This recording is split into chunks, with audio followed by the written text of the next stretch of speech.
What's going on, guys? I go by Philly Mike, and this is my new YouTube channel. On this channel, I'm going to be bringing you content for two things that I love most when it comes to the NFL football season. One, the Philadelphia Eagles, and two, DFS content. Now, for the Philadelphia Eagle fans who don't play DFS, don't worry. I'm only going to be posting one video a week. It's going to come out on Thursday, 7 o'clock Eastern, with all my DFS content.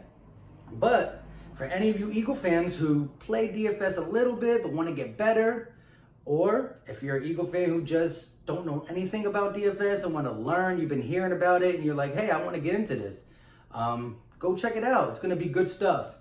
For people who play season long and, suffer a big injury into one of your first or second round draft picks, DFS is great. It's daily. So every week, every day, if it's a daily sport, or every week, you just create a new lineup. There's a salary cap, all that good stuff, but it's easy. Bet money, win money. You can win a lot or you can win a little. But like I said, if you don't like it, don't worry about it. If you're only here for the Philadelphia Eagles stuff, cool. And for the people who want to see my DFS content, like I said, it's going to be out on Thursdays at 7 o'clock. Just one more quick note about DFS content. I've noticed that a lot of people who post videos on YouTube or podcasts tend to favor DraftKings over FanDuel. Now, I'm going to make this video about both, but I am going to favor FanDuel a little bit more. I've been playing DFS for about 5 years, all sports, but we're going to stick to football right now.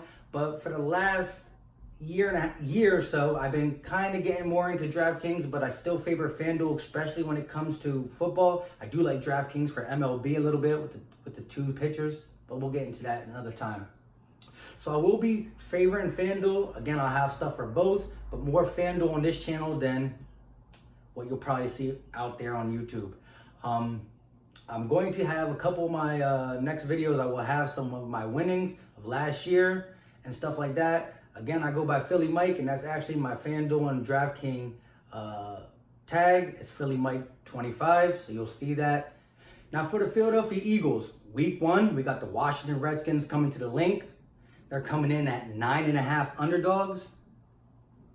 That just shows you right there, usually division games are more closer because they play each other all the time. But I mean, they got them coming in at 9.5 underdogs. Case Keenum got the start over Dwayne Haskins, I guess, just in veteranship, and they want to protect Haskins because he's their future. But the last time Case Keenum came to Philadelphia in the link, we destroyed him. He lost his job. I mean, his career was going up a little bit. He had a great year with the Minnesota Vikings. He was thinking, wow, I might be able to get paid, become a starting quarterback. And boom, we destroyed him. Then they shipped him off to Denver. They got Kirk Cousins in Minnesota. And then he didn't have a good year in Denver. And I don't think he's going to have a good year in Washington. I mean, he's behind a horrible offensive line. And they got really young and not experienced receiving core. So with that being said, I just don't think he's going to get it done. And he's going to be in the link. You know how Philadelphia Eagle fans are. We're going to be fired up week 1. Case Keenum's going to have the jitters. Our defensive line is going to feast. I mean, feast. Got Malik Jackson. Still got Fletcher Cox, Brandon Graham. Derek Barnett is back healthy. We got back Vinny Curry in the offseason. Dante Hall was balling for us. So we're going to eat when it comes to getting pressure on Case Keenum. And again, if you looked at any of this stuff, any of these rankings coming out in this offseason, they got the Philadelphia Eagles offensive line in the top 5. I think it was actually number 1. They got the Philadelphia Eagles receiving core, not the one in particular receiver, just the total package of Nelson Aguilar, Alshon Jeffrey, Deshaun Jackson, Dallas Goedert, and Zach Ertz as number 1 in the NFL. Our running back definitely upgraded from Josh Adams and someone else, because Clement was hurt last year.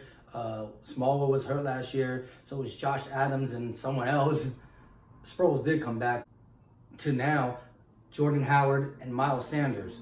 And it's just, we got a full triple threat when it comes to offensive arsenal. I mean, we got weapons. I mean, from receivers to tight ends to running backs to, our quarterback can do everything too.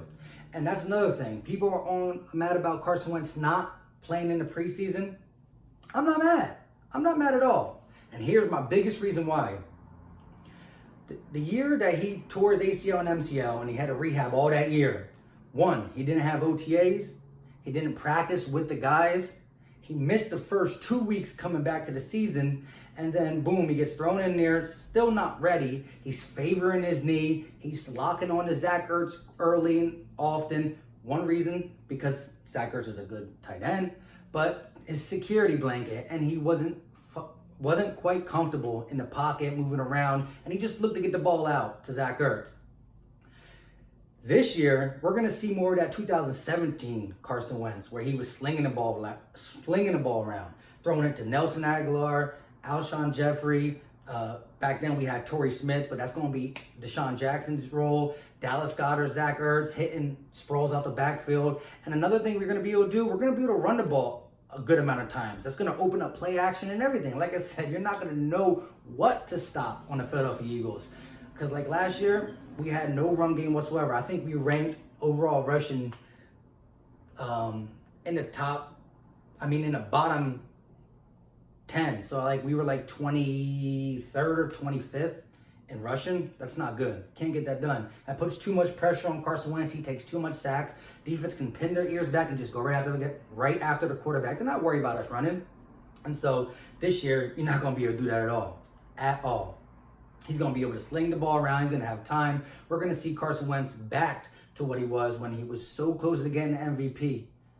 So with that being said, here's my predictions for the games. I got the Philadelphia Eagles winning 31-17 over the Washington Redskins.